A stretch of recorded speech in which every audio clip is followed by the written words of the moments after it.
All right, so cold email is evolving, as we all know, and what worked last year might not work this year. It might be killing your reply rates. So today, I've analyzed the latest industry data from Belkin's, reply.io, and expand.io, plus my own results just to break down what actually works in 2025. If you don't know who I am, my name is Matt Forsyth, and my email campaigns have outperformed the industry benchmarks by 120.8%. Stick around because I'm not only analyzing this data, but I'll also tell you exactly what's working for me and how you can do it the same thing for yourself to level up your cold email. So without further ado, we'll just get right into it. This is the most effective email strategies for 2025. And before we get into the data, here's my own campaigns and how they're performing. So you know this isn't just a theory, this is real world tested. So 79% open rate versus the 27.7% industry average.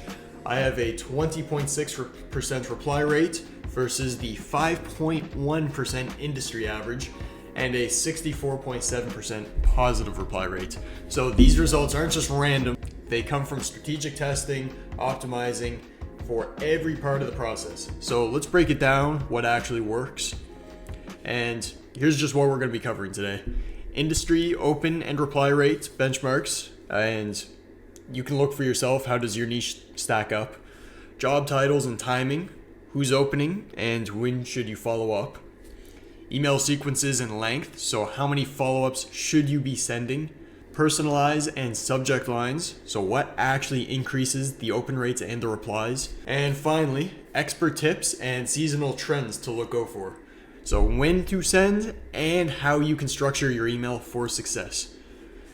And just for the record, the data we're breaking down comes from 3 key sources, which is Belkin's, Reply, and expand.io. And they have analyzed millions of emails across different industries from 2023 and 2024 to get the most accurate insights. So starting off strong, open rate benchmarks by industry. If you want, you can pause here and take a look at your own industry just to see what that looks like. But the average open rate across industries is 27.7%. Pretty low. And software industry has a whopping 47.1%. This is potentially just due to a more digitally native audience, but I'm not sure the exact reasoning for it. And education is also high, potentially because of higher engagement, likely due to a learning focus.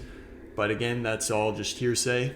Lowest performing industries to note are consumer goods and banking, and this is potentially due to spam filtering and lack of personalization, is my guess. And like I said before, our campaigns are consistently outperforming these numbers. We average about 60 to 80% open rates across campaigns for ourselves and our clients. And I don't believe this is just luck. It's when you see the amount of testing and optimization behind the scenes that we do, it really is just about understanding what makes people want to open an email. So, of course, this changes based on industry. I've worked across many different industries, and there is a lot of testing that's involved in this. So what you can do is just constantly analyze and see what your specific industry responds best to. Now, the fun part, reply rate benchmarks. And this is all filtered by industry. So the average reply rate across the board is 5.1%. The highest is in legal services, so 10%. And lowest is in software, which is less than 1%. And this is potentially just because of high saturation of cold outreach, is why software would be so low. And again, our reply rates stack up against this. We normally rock around 15 to 25% on average. The reason being, it's because of our foot in the door technique, non-intrusive. I've called it in the past.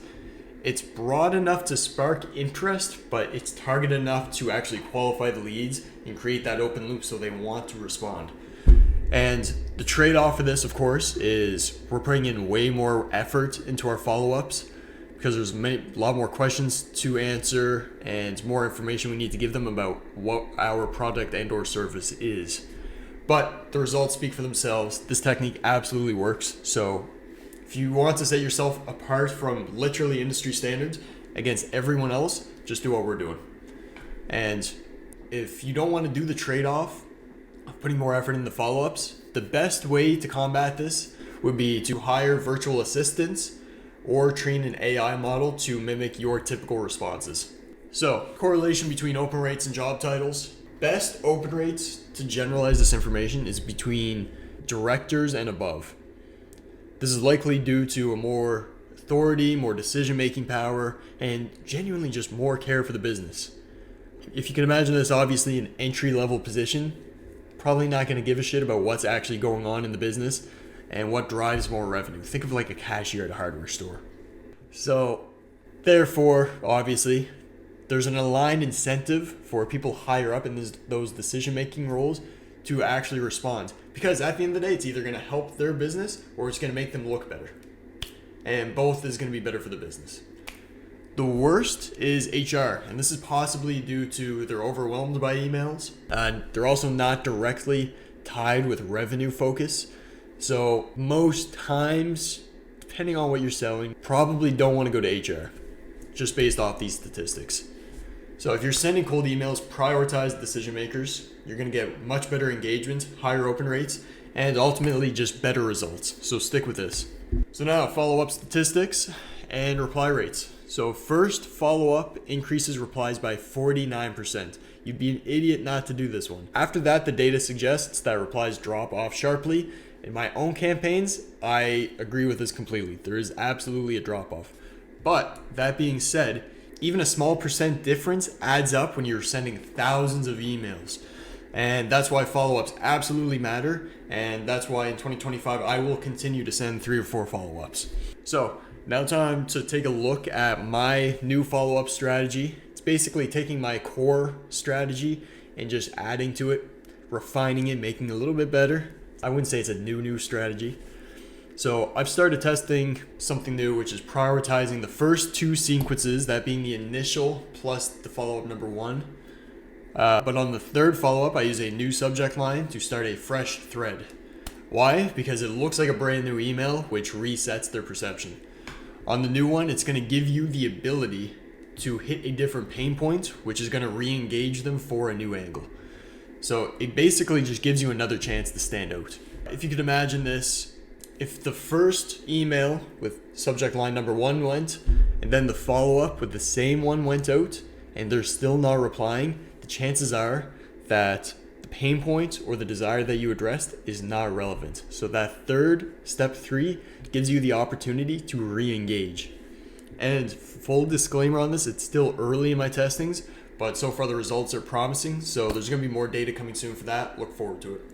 All right, so the optimal sequence length. Best, 1 email plus 1 follow-up. That's going to give you a 6.9% reply rate.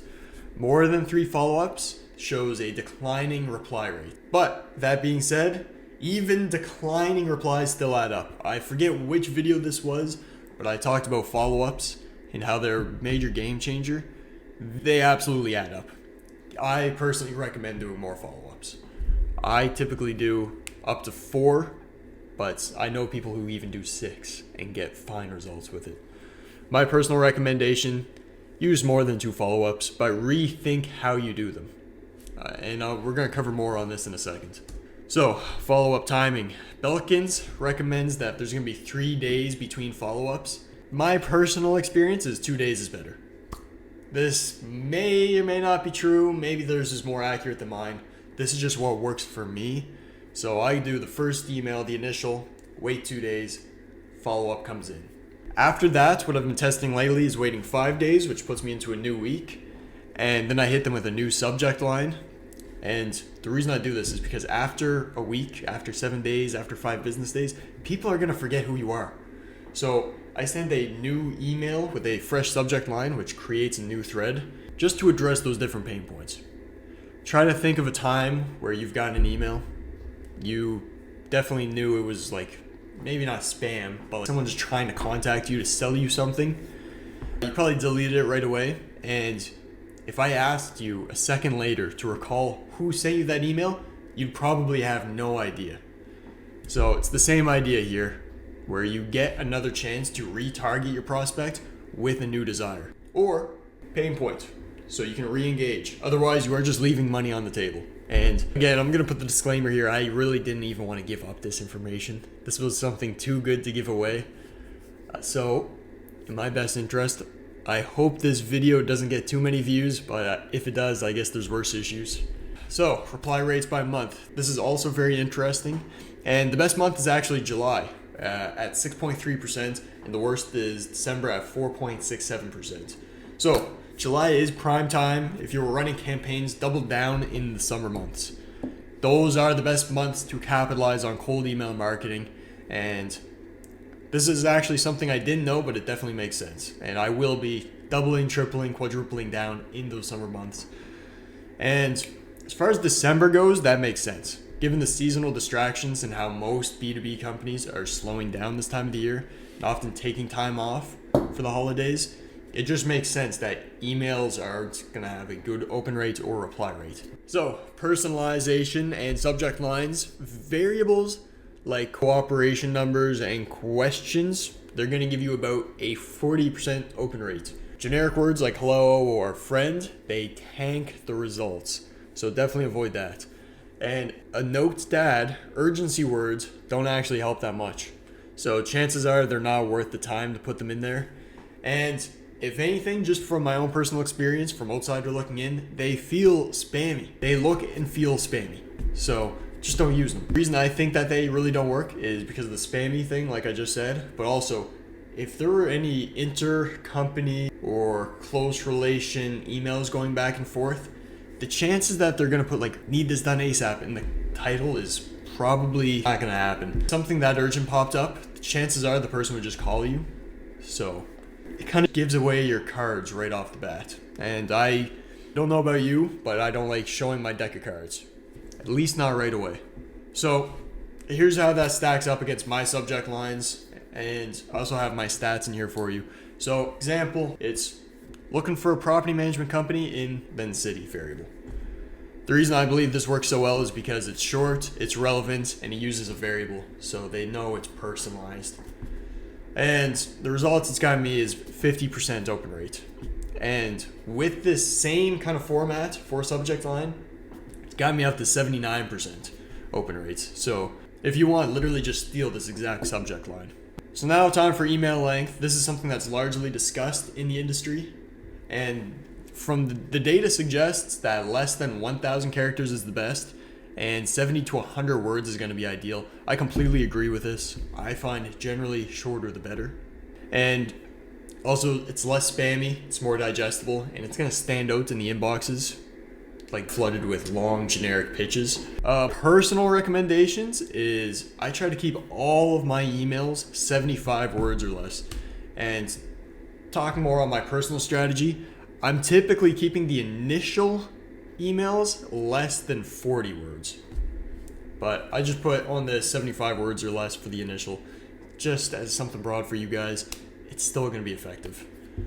My best performing is 38 words, 220 characters. It's non-intrusive, it pre-qualifies the client, and it gives me an 18.5% reply rate and a 69 positive reply rate.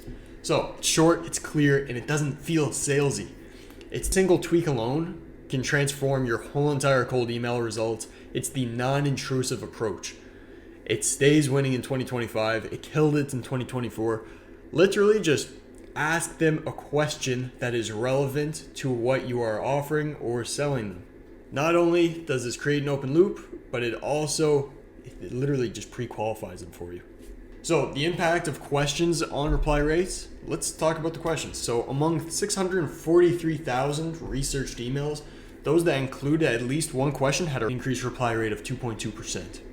Emails without saw slightly lower. And so why does this matter? Because asking a question forces engagement. It creates an open loop and people feel the need to answer and complete the interaction. But here's where you can actually take it a step further. An actual example of my initial email, if you notice something, I don't just ask one, I ask two. Reason why? I don't really know. But it drives engagement, it feels more conversational, it's just more nonchalant. It pre-qualifies the lead instantly, right off the bat, and it psychologically just triggers a response. So this approach has consistently delivered me high quality rates and I'm consistently minimum 3xing the reply rates of industry standards. So if you're not already including at least one question in your email, start today. So, final recap and actions that you can take and you can just implement now is use subject line variables like the business name, location, numbers, etc. Prioritize the decision makers, directors, and above. Follow up strategically. First two follow-ups are going to be the most important. Keep emails under 75 words, and remember, shorter equals better. And ask at least one question because it's going to drive engagement for you. If you've gotten some value out of this, drop a like. It shows me that you actually like this style of content and I should keep doing it. And let me know below, was this helpful? If so, I'm going to do more videos based off data on the industry, more benchmarks, etc. As always, I'm rooting for you guys. I'll see you at the top. Peace.